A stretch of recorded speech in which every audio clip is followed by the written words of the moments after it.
Louvado seja o nome do Senhor Jesus. Cumprimento os irmãos com a paz do Senhor Jesus. Amém. Vamos ler a palavra do Senhor nesta noite. Sua Bíblia, Romanos capítulo de número 8. Louvado seja Deus.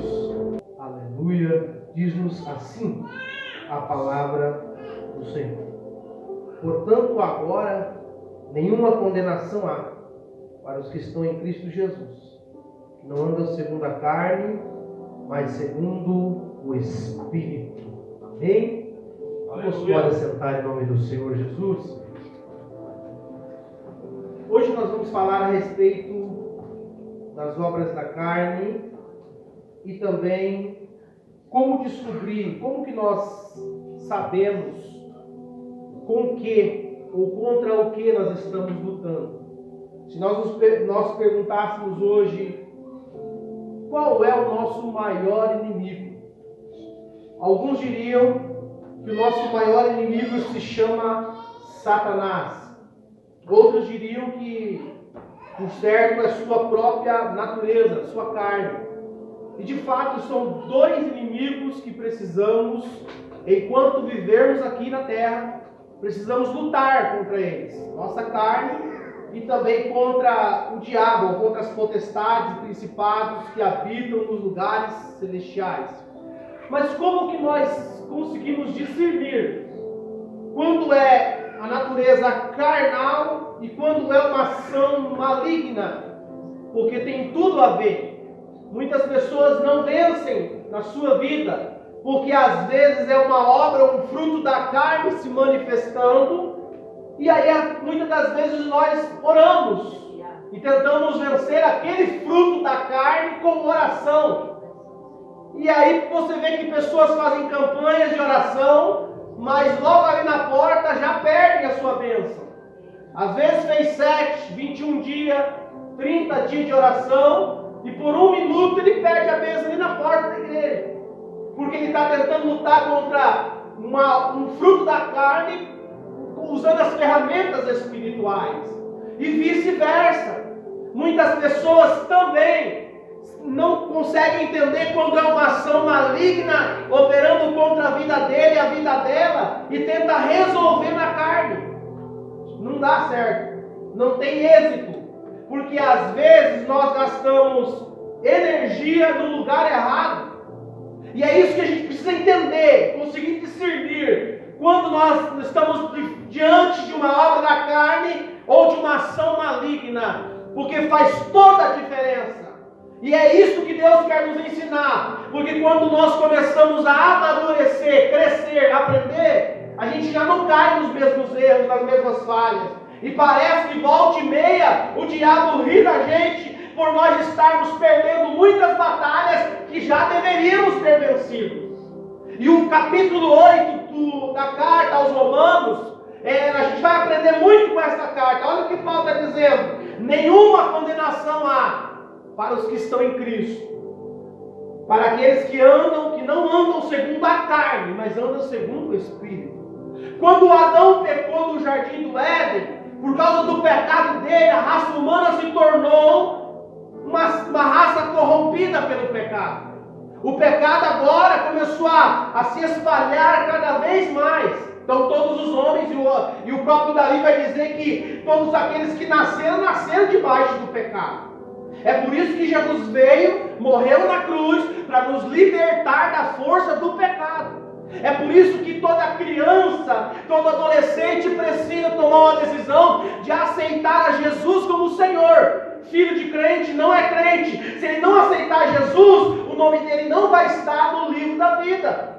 Quando a pessoa recebe Jesus como Senhor, agora ele passa de uma criatura de Deus para filho de Deus. É isso que João diz. Porque Jesus veio para os que eram seus, os seus não receberam, mas todos quanto lhe aceitaram, deu-lhes o poder de serem feitos filhos de Deus. É por isso que quando nós aceitamos a Cristo, agora vai criar, o Espírito Santo vai gerar em nós um novo nascimento. É o que Jesus falou para Nicodemos. O Espírito Santo vai criar em nós um caráter de Cristo. A nossa carne é propensa ao pecado, ao erro. Mas você aceitou Jesus, Agora você já não vai cumprir as vontades e desejos da sua carne. Agora, segundo Paulo, nós somos guiados pelo Espírito. É por isso que você entende, se você achar rapidamente Lucas capítulo 9, um dos critérios primordiais de Jesus é que a gente precisa recebê-lo, tomar uma decisão em nossas vidas. Lucas capítulo 9, versículo 23. Ele dizia a todos: se alguém vir a mim, negue-se a si mesmo, tome as suas cruzes e siga-me. Olha o critério de Jesus. Ele não está chamando, mas ele diz: quer vir? Você tomou a decisão de vir? Primeiro passo, renunciar a si mesmo. Porque a nossa carne, ela é propensa ao pecado. Se a gente viver segundo a nossa vontade, a gente vai pecar contra Deus diariamente. Só que quando Jesus está falando, negue-se a si mesmo, ele está dizendo, não seja guiado por suas emoções. Porque as suas emoções são contrárias à vontade de Deus. Quando nos tornamos pecadores por causa do pecado original, do pecado de Adão, olha o que o texto diz, 2 Pedro, capítulo 2, no versículo 19, lá no finalzinho da Bíblia, você volta um pouco de Apocalipse para trás, você vai achar o livro, a carta de 2 Pedro, capítulo 2, o versículo 19. Prometendo-lhes liberdade, sendo eles mesmos escravos da corrupção, porque de quem alguém é vencido, do tal passe também escravo. Pedro está falando dos falsos ensinadores, dos falsos doutores, dos falsos mestres. E quando ele fala que eles prometem liberdade, mas não têm, ele está dizendo, eles andam segundo a vontade da carne.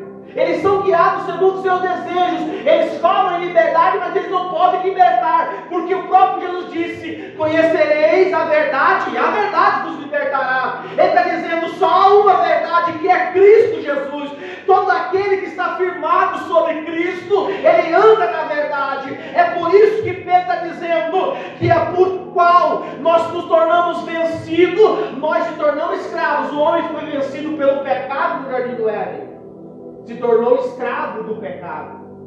Para que ele fosse liberto agora, ele precisava de um libertador, de um sangue, de um sacrifício. Foi isso que Jesus fez, para nos libertar da lei da morte ou do pecado. Só que aí o que acontece quando nós reconhecemos isso, reconhecemos que precisamos de Cristo, negamos a nós mesmos, é aquele novo nascimento que Jesus falou para Nicodemos. É necessário nascer de novo, uma nova vida, uma nova história. E é só esse nascimento que mostra que Deus está presente em nossas vidas. Ou seja, é bem possível que alguém levantou sua mão e disse, eu aceito Jesus, mas continuou praticando as obras das trevas. Continuou sendo levado pelas vontades da carne, porque ele não nasceu de novo. Ele precisa tomar uma decisão de dizer, não quero produzir os frutos da carne. Ele tem que entender que os frutos da carne são contrários à vontade de Deus. Só que o mais interessante que eu acho da Bíblia Sagrada é que poderia você vir à frente, aceitar Jesus, alguém impor as mãos e a partir daquele momento você nunca mais produzir obras da carne. Mas isso não é real. Porque as obras da carne, quem vence? Nós vencemos todos os dias. É uma decisão sua. É uma decisão que você toma de não produzir as obras da carne. Não é uma ação direta de Deus que vai arrancar de você o desejo de pecar. Porque enquanto a gente viver aqui, nós temos a natureza espiritual e a terrena. É o que Paulo fala, a gente sempre fala isso, há uma luta constante entre carne e espírito. Quem vence? Quem nós alimentamos mais. Quando Paulo está dizendo que nenhuma condenação há, ele está dizendo que aquele que anda em espírito procura agradar a Deus. Ou seja, quando você consegue vencer as obras da carne, você glorifica a Deus. Através da sua vida, através do seu templo, do seu corpo. É por isso que ou a gente vive no espírito, ou a gente vive na carne. Ou a gente produz frutos bons para agradar a Deus, ou a gente produz obras más. Porque qualquer obra da carne não agrada ao Senhor. Vale lembrar que nessa carne que nós temos todas as emoções possíveis. Nós amamos, mas nós também odiamos. Nós temos em nós sentimentos como avareza, sentimentos como ciúmes, raiva, sentimentos terríveis que são foram gerados em nós por causa do pecado. É por isso que a primeira obra de Deus em nós é arrancar, é ajudar a nós vencermos essas obras da carne para produzir obras agora do Espírito, ou frutos do Espírito. Continue o texto, se você está aberto a tua Bíblia em Romanos. Vamos continuar seguindo o contexto? Capítulo 8. Olha o que diz o versículo 5, você pode acompanhar comigo aí. Romanos 8, 5. Porque os que são segundo a carne inclinam-se para as coisas da carne. Os que estão segundo o Espírito inclinam-se para as coisas do Espírito. Porque a inclinação da carne é morte, mas a inclinação do Espírito é vida e paz. Porque a inclinação da carne é inimizade contra Deus, pois não está sujeita à lei de Deus, e nem em verdade pode ser, porque os que estão na carne não podem agradar a Deus. É por isso, meu irmão, que é bem possível que algum culto você participe e você diga: hoje eu não senti Deus. Hoje eu fui ao culto e eu não consegui sentir a graça de Deus. É bem possível que um culto ou outro você diga: que culto abençoado, que culto glorioso, o culto está tão bom hoje. E você vai dizer: aonde que está o erro de um culto bom ou de um culto mais sem graça, podemos colocar assim? Sabe qual é a diferença? É você, sou eu. Porque se eu fiquei um dia ou a semana toda alimentando minha carne, Netflix, YouTube e outras coisas mais, sempre coisas voltadas que a gente gosta de ver, e não é pecado se ver. Você alimentou tua carne a semana toda, aí você veio para a igreja e você quer entrar no Espírito. Você alimentou tanto, e não é, como eu disse, não é pecado, porém a Bíblia diz: todas as coisas me são lícitas, mas nem todas as coisas me convêm. Se você não tirou um minuto, um momento para ler a tua Bíblia, para orar ao teu Pai, para falar com Deus na semana toda, não tem como a gente chegar aqui por essas portas, entrar por ela e dizer: hoje eu estou cheio do Espírito, hoje eu quero cantar porque eu estou cheio de Deus, hoje eu quero sentir Deus, hoje eu quero sair daqui diferente. Não tem como, não é mágica. O que acontece é, quando você alimenta teu espírito com oração, com leitura da palavra, a tua carne se enfraquece, os desejos da carne se enfraquecem, e quando você vai ao culto, você não espera chegar ao culto para adorar. Na tua casa você já está adorando, você já está ensaiando o seu louvor, você já está lendo a palavra. Você chega aqui, é só um complemento. Você chega aqui, você já está animado, você já está alegre, você já está cheio de Deus. Se você recebe uma oportunidade, você tem uma palavra. Porque é impossível que alguém que leia a Bíblia a semana toda diga: eu não tenho nada para falar. Por quê? Porque o teu espírito está forte. Se você não tiver, o Espírito Santo vai te impulsionar a falar alguma coisa. Porque o teu espírito está forte. O Espírito Santo, ele opera em nós através disso. Quando a gente busca a Deus. O que eu acho mais interessante na Bíblia, e a gente sempre fala sobre isso, Deus, quando olha para Abraão, o Senhor disse que Abraão era amigo de Deus. Quando a Bíblia fala para Enoque, você tem noção que Deus tomou Enoque para si? Deus poderia ter esperado Enoque morrer. Deus poderia ter dito assim: não, fica aí na terra mais um tempo, depois um pouco você morre, você vem para cá. Deus tomou ele para si. E a Bíblia não fala muito sobre Enoque. E quando chegar no céu, é uma das perguntas que muitos vão fazer: quem é Enoque? Porque ele andou com Deus. Quando a Bíblia fala andou com Deus, a Bíblia não está falando que Deus participou um dia ou outro da vida dele. Está dizendo que ele levantava pela manhã, Deus estava com ele. Ao deitar pela noite, Deus estava com ele. Isso quer dizer andar com Deus. É estar ligado em Deus 24 horas por dia. É andar com Deus. Porque não tem como tirar Deus de nós agora, porque temos o Espírito Santo. Não tem como desligar o Espírito Santo. Ei, o Espírito Santo não é uma chave que ele liga em nossas vidas. Hoje eu estou alegre, hoje eu estou triste. Não é uma chave. O Espírito Santo está com a gente todos os dias. É todo dia, um dia está ruim, um dia está bom, o Espírito Santo está ali. O problema não é ele, o problema às vezes sou eu, que sou propenso àquilo que acontece à minha volta. Porque a minha carne luta todo dia pela manhã tua carne quer pecar, quer se afastar de Deus. Mas o que eu tenho que fazer? Vencer os desejos da minha carne. É dizer, Deus, eu preciso não tirar um tempinho, mas eu preciso ter tempo para Deus. Eu não posso dobrar meu joelho às vezes naquele momento, naquela hora, mas em espírito eu posso orar. Às vezes o lugar que eu estou, não posso cantar um hino com a minha voz, mas eu posso cantar na minha mente. Isso é estar ligado em Deus. Isso é saber que o ambiente onde você está, Deus também está. Onde você vai, Deus vai também. Então por que tem ambiente que eu tenho paz e tem ambiente que eu não tenho? Não é Deus que está faltando. É a gente entender que essa carne aqui, ela tem que ser vencida todos os dias. Aí, meu irmão, pode o mundo ao seu redor cair, desmoronar, mas você tem paz porque você tem a presença de Deus com você. Aí pode tudo estar dando errado no dia, na noite, na semana, mas você tem paz, porque a tua paz não depende das circunstâncias, depende da presença de Deus que gera paz em você. É isso que a gente precisa entender. Seguindo o texto de Romanos 8, a gente precisa entender que se estivermos produzindo frutos da carne, nossa carne sempre vai vencer.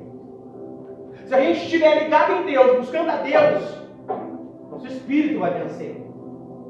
Discernindo isso, você vai ter um entendimento melhor das coisas de Deus, e você vai começar a fazer a vontade do Senhor. Abra comigo Gálatas capítulo 5, versículo 19 a 21. Vou dar uma passada porque você já conhece quais são os frutos da carne, as obras da carne. Só para você assimilar um pouquinho mais. Que quando nossa carne está forte, a gente produz obras. Quando nosso espírito está forte, nós produzimos obras. Sabe como é fácil discernir? Porque uma obra é diferente da outra. Alguém cheio de Deus produz certo tipo de obra. Alguém cheio de carne, não de demônios, mas de carne, tem outro tipo de obra. Gálatas 5, do 19 até o 21.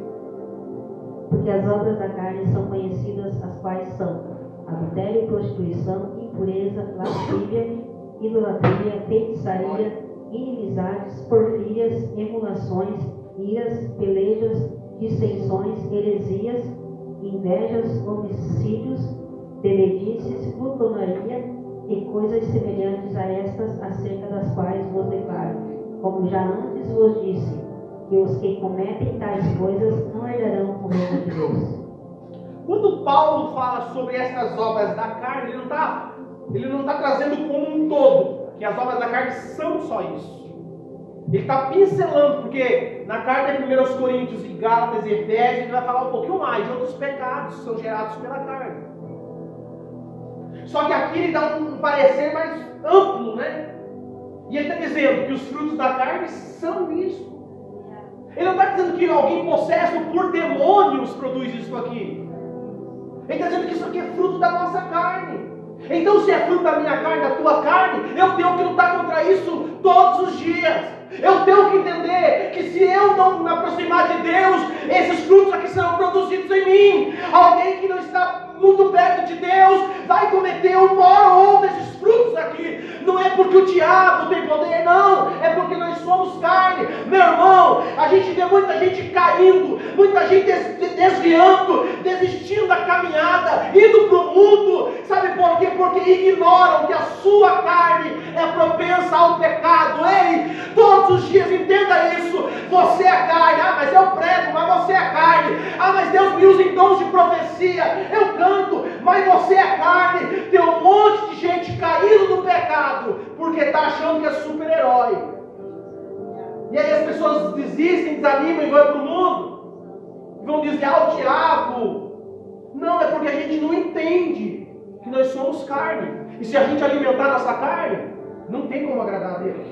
O Espírito Santo, todo culto, todos os dias, está aqui dizendo: eu quero te encher, eu quero te usar, eu quero falar com você, eu quero transformar a sua vida, mas minha carne está mais forte, eu não consigo entender Deus, eu não consigo ouvir Deus.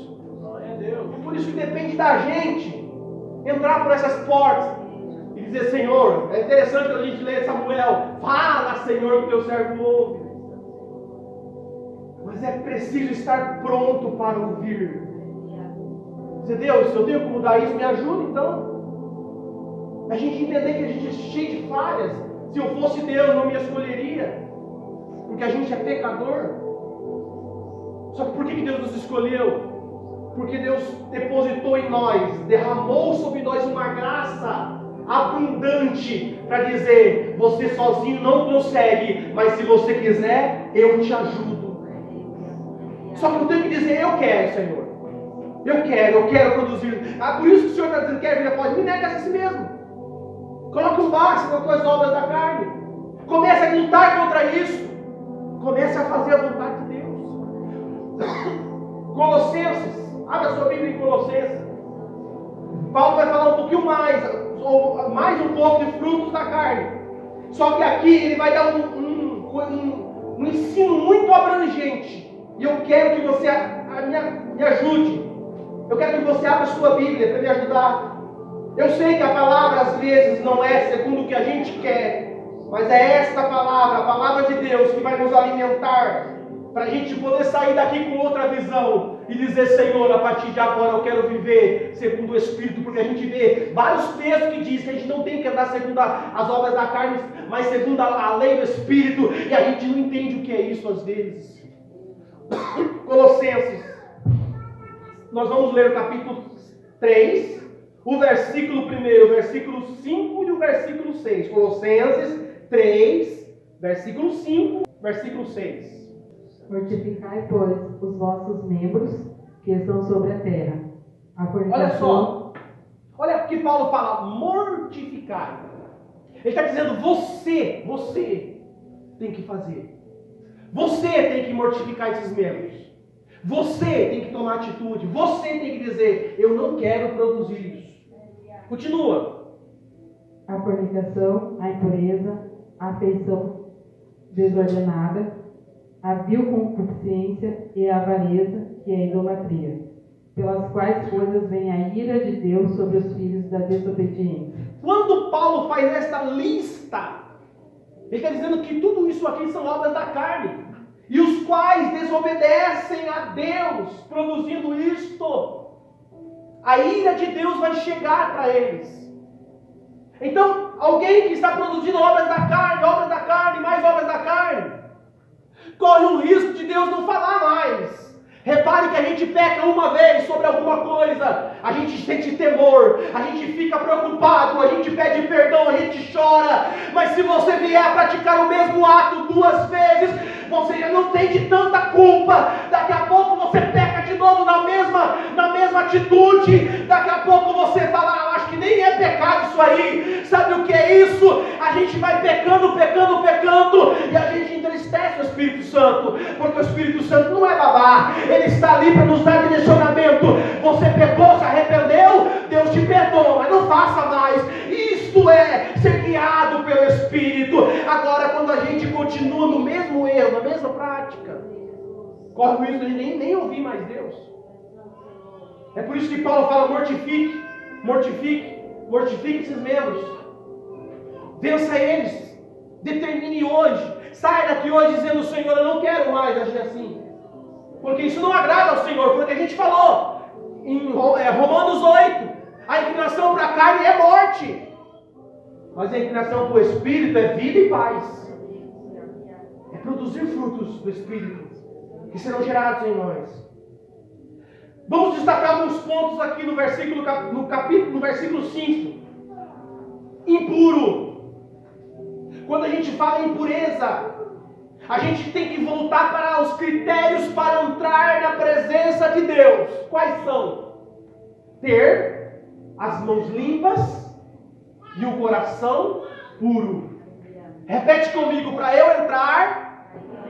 Não, está muito fraco para o tanto de gente. Para eu entrar na presença de Deus, tenho que ter mãos limpas e o coração puro.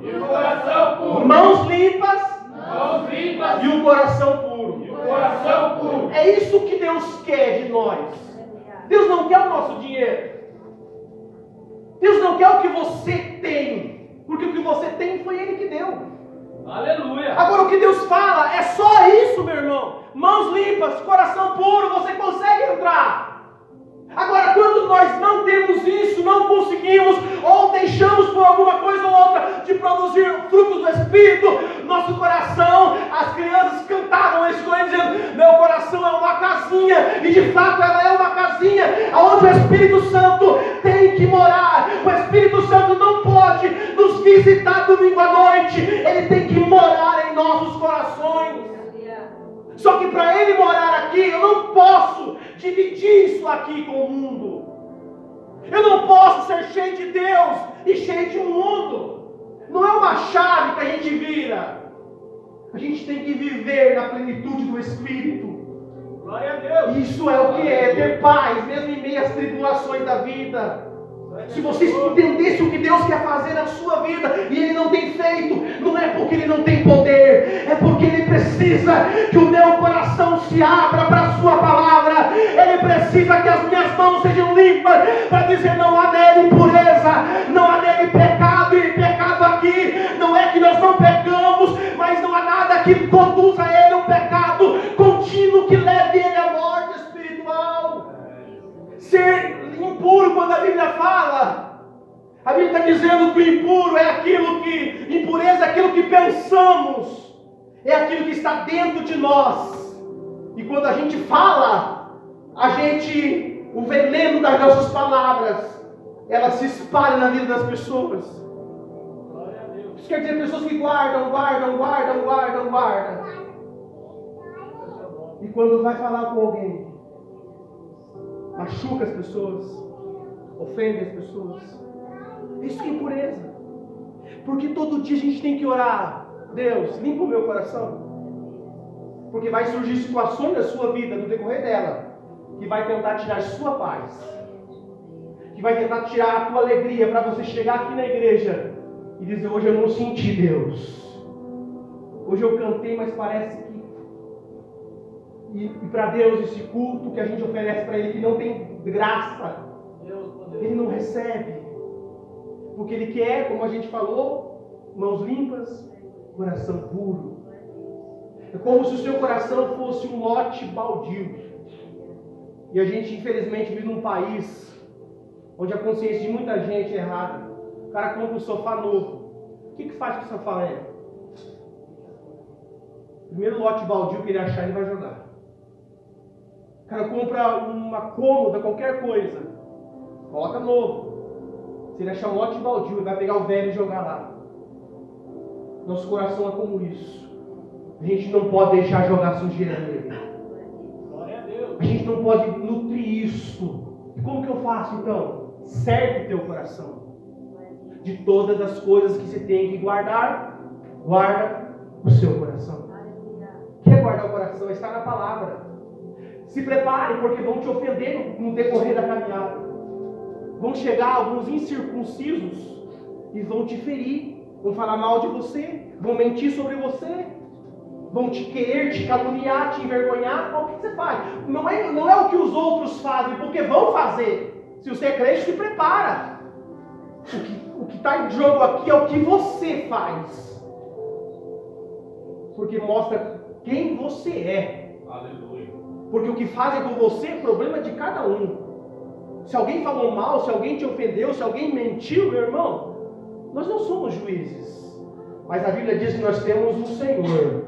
E Ele é o nosso juiz. Aleluia, glória a Deus. Sabe o que isso quer dizer? A gente não reage. Como diz o outro, às vezes a gente faz parte de paisagem. Às vezes a gente faz de conta. Eu falava essa semana, às vezes a gente tem que aprender com a Bíblia e aprender com Davi. Davi falou no segundo coração de Deus, e uma certa feita, quando ele foi levado até o rei dos filisteus, e ele viu que não tinha escapatória, iam matar Davi. O que ele faz? Ele começa a espumar pela boca. ele começa a se bater igual um doido. E o rei disse: eu não vou matar um doido. Já não tem um monte de doido no meio do povo dos filisteus? Eu vou matar mais um? Leva esse camarada para lá. E ele escapou com vida. Às vezes alguém fala: é bobo, é doido. É porque a gente sabe que a nossa vida foi paga um preço, e o preço de sangue. E a gente não pode viver em conformidade com as emoções humanas, porque se as emoções humanas nos vencer, tudo está perdido. É por isso que eu vejo Davi segundo o coração de Deus. Um homem que, quando Deus deu a ele Saul, e Deus deu condições de arrancar o pescoço de Saul, ele disse: quem sou eu para tentar e tirar a vida de um homem, de um ungido de Deus? Quando os seus amigos disseram: Davi, Deus te deu Saul nas tuas mãos, mata ele porque ele é mau, porque ele é assassino de profeta, faz vingança, faça com as tuas mãos o que ele já fez contra você e contra Israel. Ele disse: não, a justiça de Deus vai chegar, não será por minhas mãos. Porque ele bem sabia, para entrar na presença dele, mãos limpas e coração puro, mãos limpas e coração puro. Deus não quer saber se você tem dinheiro, se você tem carro, se você tem casa. Deus quer saber se o teu coração continua limpo. Deus quer saber se tuas mãos continuam limpas. Deus quer saber se você ainda consegue viver no mundo de pecado e não ser vencido pelo pecado. Faz toda a diferença. É por isso que eu vejo Deus preservando os seus servos. Enquanto a terra está corrompida, Deus escolheu Abraão. A terra se corrompeu, Deus escolheu Noé. E aí Deus vai achando pessoas que estão dizendo: Deus, eu quero ter um coração limpo. Senhor, vai surgir situações na vida, e vai surgir. Não adianta você querer dizer: eu sou crente, eu não posso, mas vai passar. Porque a vida é uma escola. Deus nos ensina, não é quando tudo está bem. Deus nos ensina mais quando vem aquela turbulência. Você não está entendendo o que está acontecendo, mas Deus está te ensinando alguma coisa. Se os teus ouvidos estiverem abertos, você vai entender o que Deus está fazendo. Agora, se não, meu irmão, a gente acaba tentando resolver problemas que nós deveríamos colocar nas mãos de Deus. Quando a Bíblia fala sobre impureza, a gente já falou. A Bíblia fala aqui sobre afeição desordenada. É desejo sobre algo desordenadamente. E pode se manifestar de três formas. Primeiro, buscar prestígio social, sem regra, sem se preocupar com o valor humano do semelhante. Preocupação exagerada com as coisas da terra. Meu irmão, a gente tem necessidade dessa terra. Nós precisamos viver, sobreviver. Só que tem situações da vida que a gente tem que colocar Deus em primeiro lugar. Porque a gente fala: minha vida é de Deus, minha casa é de Deus, meus filhos são de Deus. Quando surge o primeiro problema, a gente quer resolver. E a gente se esquece: opa, mas não é de Deus. Não estou falando que você tem que abandonar. Mas tem coisas que a gente tem que crer. Dizer: Deus, eu estou na tua presença. Senhor, o Senhor está no controle. O que o Senhor quer me ensinar com isso? A gente ter paz, mesmo em meia luta. Tem crente que na primeira luta se desespera, entra em colapso, cola as plaquetas do cérebro e começam a se desesperar. E agora, o que será de nós? Quem poderá nos defender? Deus está ali e diz: não, você não crê. Você não diz que crê. Você não diz que confia. É por isso que eu vejo Salomão dizendo: entrega teu caminho ao Senhor. Confia nele. Tudo ele fará. Isso quer dizer que Deus não está com problemas. Deus não está atemorizado diante do que está acontecendo. Ele está no controle. Mas eu preciso crer. Eu preciso confiar. E quando a gente tem afeição desordenada, a gente entra em desespero rapidamente. Porque a natureza nossa quer isso. A natureza nossa quer resolver o problema. A natureza nossa quer fazer. O que eu acho maravilhoso na Bíblia é que Deus falou para Josué: Josué, 7 dias, 7 voltas no meio, em volta do muro. Se fosse a gente no século 21, a gente iria tentar arrebentar aquele muro lá e entrar para dentro. Porque a gente não gosta de esperar. Porque a gente tem problema com ouvir Deus e esperar Deus agir.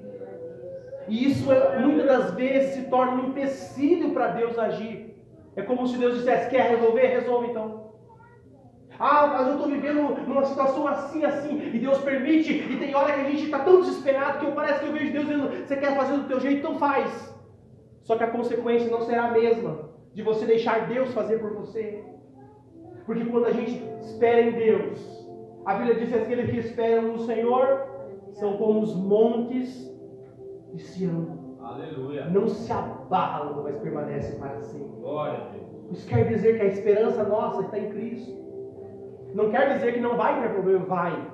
Mas nessas horas, entra no teu quarto, fecha a sua porta. Quer gritar lá? Grita para Deus. Quer chorar lá? Chora, mas chora aos pés de Deus. Aleluia. Porque Ele resolve o seu problema. Ele abre a porta que está fechada. Ele repreende as enfermidades. Ele é o socorro nosso. Mas a gente precisa vencer isso. Concupiscência e desejo intenso por coisas carnais que levam ao pecado. E outros pecados mais, como a avareza. A avareza é o desejo imoderado, incontrolável de adquirir e acumular riquezas, apego excessivo ao dinheiro e a bens materiais. Todos nós temos avareza. O problema é quando a gente é dominado por ela.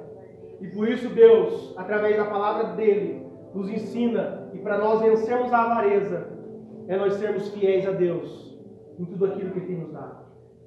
É por isso que Salomão diz, em Provérbios, honra ao Senhor com as primícias de tua renda.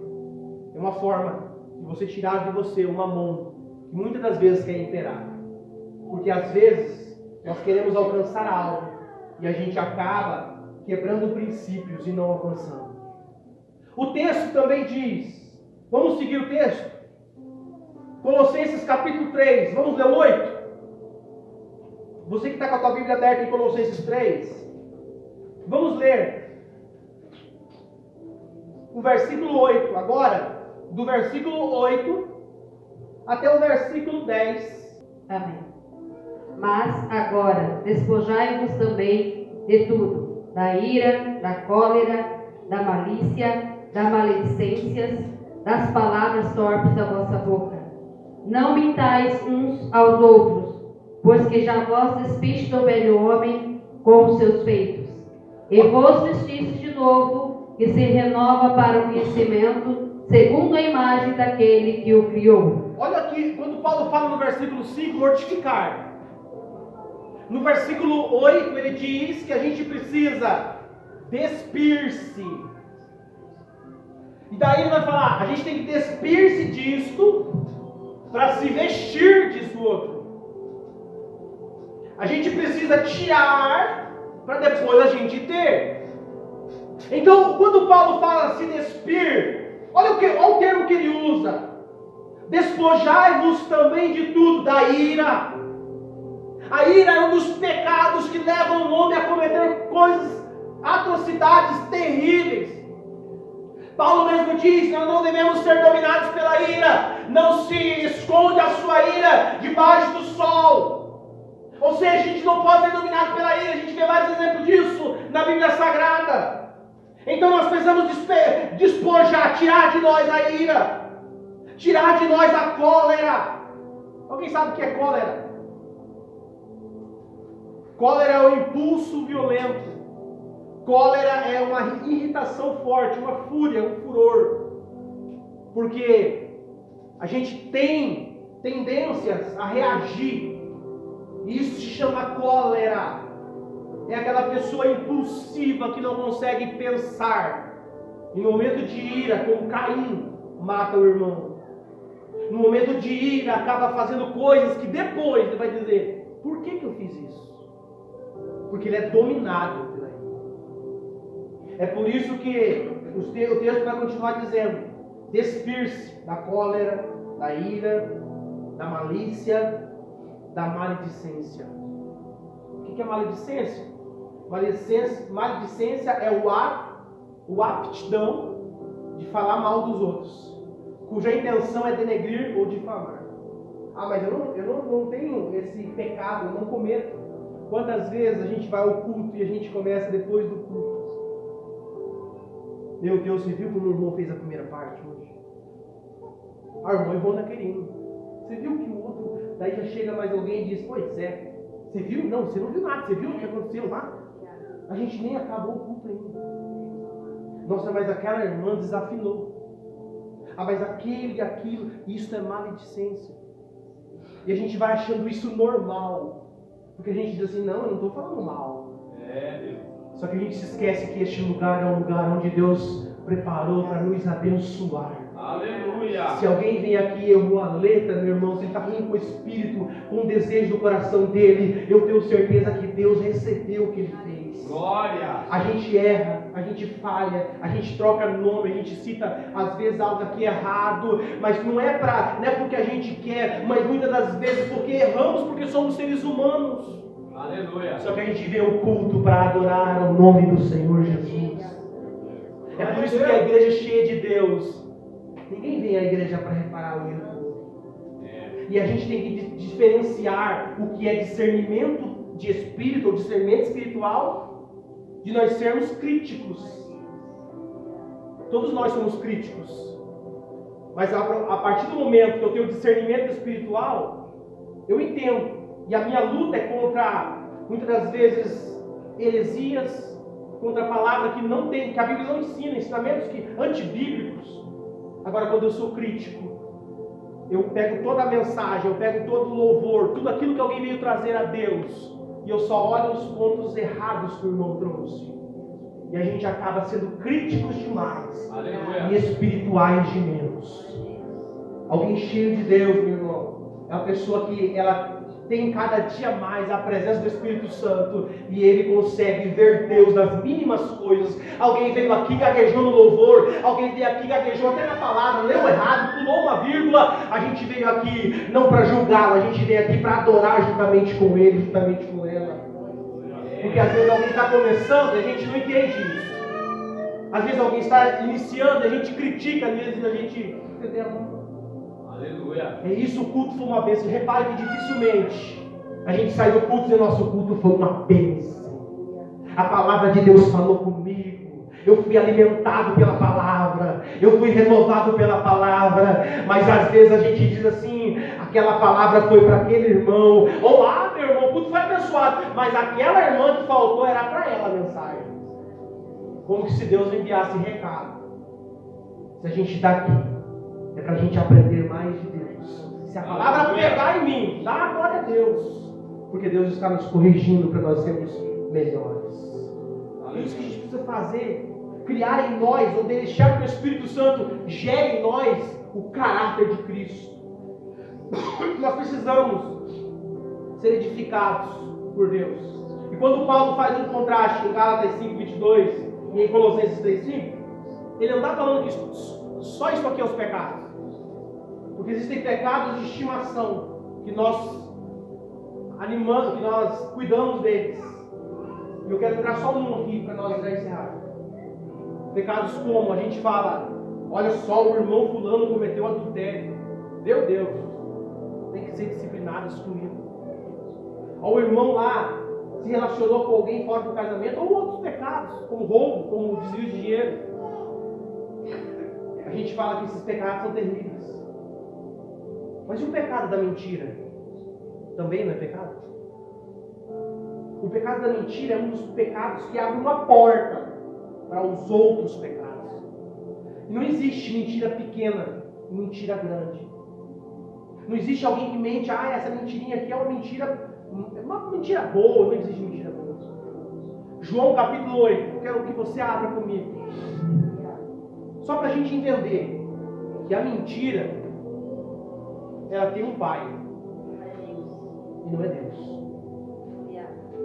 Nós vimos aqui em Colossenses, o versículo de número 3, e o capítulo 3, e o versículo que diz, versículo 9, né? Não mintais uns aos outros. Não mintais, porque vocês já foram despidos do velho homem. Não minta, porque a mentira faz parte da velha natureza. João capítulo 8, versículo 44. Deixa eu continuar para nós. Vós tendes por pai ao diabo, e quereis satisfazer os desejos de vosso pai. Ele foi homicida desde o princípio e não se firmou na verdade, porque não há verdade nele. Quando ele profere mentira, fala do que lhe é próprio, porque é mentiroso e é pai da mentira. Jesus fala com os fariseus aqui, doutores da lei, que estão tentando persuadi-lo para que ele caia na conversa deles. E ele é claro na sua denúncia, dizendo para eles: vocês têm participação com o diabo, porque ele é nosso pai. Porque ele é homicida desde o início. Ele nunca se firmou na verdade, porque ele é pai da mentira. A gente conhece, você conhece, puxar na cabeça, pessoas que mentem, crentes que mentem. Crentes que estão fazendo escola com Satanás. E o problema da mentira é que quando a pessoa falar a verdade, ninguém acredita. O problema da mentira é que as pessoas vão se enrolando. É muitas das vezes para que alguém olhe para você, olhe para mim e diga: nossa, aquela pessoa, esse é o cara. A gente mente, as pessoas mentem. Só que olha o que Jesus está falando, que o diabo é o pai da mentira. É por isso que a verdade, o próprio Cristo disse: eu sou o caminho, sou a verdade e sou a vida. A verdade não compactua com a mentira. Existem pequenas mentiras que contamos no dia a dia. Ah, não foi trabalhar ontem porque estava com dor de cabeça. Mentira. Ah, mas você não foi ao culto. Ah, não foi porque está... Mentira. São coisas que a gente tem que tirar. Porque reina em nós o dono da verdade. Jesus é a verdade. E se Ele reina em nós, a gente tem que tirar tudo aquilo que gera e que produz mentira. Provérbios capítulo 14, versículo 5, se você achar rapidamente. Provérbios capítulo 14, o versículo 5. Outro irmão aí pode achar para nós Efésios 4, 25. Primeiro Provérbios 14, 5. Depois Efésios 4, 25. A verdadeira testemunha não mentirá, mas a testemunha falsa desboca em mentiras. A verdadeira testemunha não mentirá, mas a testemunha falsa se desboca em mentira. Ele está dizendo que a mentira é um ciclo. Alguém mente, quando é descoberto, fala outra mentira para cobrir aquela primeira mentira. Efésios 4, 25. Pelo que deixai a mentira e falar a verdade, cada um com o seu próximo, porque somos membros uns dos outros. Deixai a mentira. Bom, Edenilson, acha para nós Apocalipse 22, 15. Quando a Bíblia fala deixai, a Bíblia está dizendo: não deixe que ela te domine. Vença ela. Vença a mentira. Como que eu venço a mentira? Falando a verdade. A verdade, às vezes, ela é pesada. Ela nos faz ter certos prejuízos. Só que ela continua sendo verdade. Apocalipse 22, 15. Amém. Fora ficam os cães, os feiticeiros, os impuros, os assassinos, os idólatras e todo aquele que ama e pratica a mentira. Você reparou que Deus está falando e dando uma classe de pecados fortes? Pecados que a gente acha que é, nossa, que pecado. E quando o texto termina, ele diz: aquele que ama e comete a mentira. Ele está colocando no mesmo nível, porque a mentira é apenas uma porta, uma brecha. E a gente tem que tapar a brecha. Não foi? Diga que não foi. Não fez? Diga que não fez. Errou? Diga que errou. Não tente usar essas artimanhas que não pertencem para nós. Porque isso é uma ação do maligno. Pague o preço. Fale. E quem sabe perca lá 1 dia, 2 dias de serviço, mas seja verdadeiro. Porque sendo verdadeiro, Deus vai abençoar a sua vida. Porque a verdade sempre prevalece. Tiago, o mais interessante, antes de nós irmos para a epístola de Tiago, é que a gente falou sobre vários frutos da carne. E o problema é que a gente vive um tempo onde a nossa geração se vangloria por produzir frutos da carne. Se vangloria por serem semelhanças do inimigo. Só que olha o que o apóstolo Tiago, eu quero convidar você para ler o capítulo 3, o versículo 14 de Tiago. Olha só qual é o antídoto para a gente produzir obras ou frutos do Espírito. Amém. Mas se tendes amargura, se tendes amarga inveja, sentimento faccioso em vosso coração, não vos glorieis, nem mintais contra a verdade. Quando o Tiago fala isso, o Tiago está dizendo que tem muita gente que se vangloria. Ah, porque aconteceu tal coisa, eu fiz tal coisa. A gente se vangloria achando que aquilo é bom. Só que olha o que o apóstolo está dizendo. Não vos glorieis, nem mintais contra a verdade. De todos os pecados que nós viemos cometer, obras ou sentimentos da carne, a gente peça a Deus, me perdoa, me ajuda, Senhor.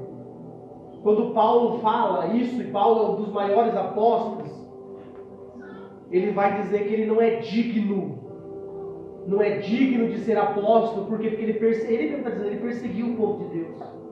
Ele está dizendo, o que eu fiz é vergonha. O que eu fiz é algo que não tenho do que me gloriar. Eu não tenho do que ficar feliz, porque o que eu fiz é errado. Ele está dizendo que nós temos que ter o Espírito de Deus, para quando a gente pecar, a gente sentir nojo do pecado, a gente se arrepender e dizer, Deus me perdoa, porque eu não quero ser assim. Espírito, ou sentimento faccioso, é egoísmo, rivalidade, ambição egoísta. Tudo isso são os frutos da carne. E deixa eu lhe dizer, quando você aceitou Jesus, esses frutos não vão embora. Quando você recebeu a Cristo, esses frutos não desaparecem da noite para o dia. Mas deixa eu lhe dizer, o Espírito Santo quer te ajudar a vencer estas obras da carne. O Espírito Santo quer te dar forças o suficiente para você, a partir de hoje, dizer, Senhor, me ajuda a eu ser uma nova criatura a partir de agora. Quando surgir situações que vão tentar fazer os frutos da carne florescer, você vai dizer não. Quando a ira, a raiva, a cólera vier, quando alguma coisa acontecer que fazer você sair ou tentar sair da casinha, você vai dizer não. Pense, pare, raciocine, entenda. Por que eu estou falando isso? Porque às vezes, meu irmão, tem pessoas que têm, cada um é diferente do outro, mas tem pessoas que têm mais facilidade para se irar contra outros. Sabe como que o diabo vai fazer para te vencer? É usando alguém para tirar sua paz, sua alegria. E se você tiver com tuas forças ou tuas emoções fortes, você vai pagar com a mesma moeda e depois você vai se dar mal. Agora, se o teu espírito estiver forte, você vai dominar e vencer tua carne, e o nome do Senhor será glorificado. Não é algo que Deus faz, é algo que nós fazemos. E aqui é só a primeira parte. Amanhã a gente vai falar sobre a ação do diabo contra nossas vidas. Como que a gente discerne isso? Como que o diabo trabalha contra nossas vidas? Aonde que ele trabalha? Como que eu consigo detectar que é o diabo agindo? Para você poder usar suas ferramentas ou armas espirituais.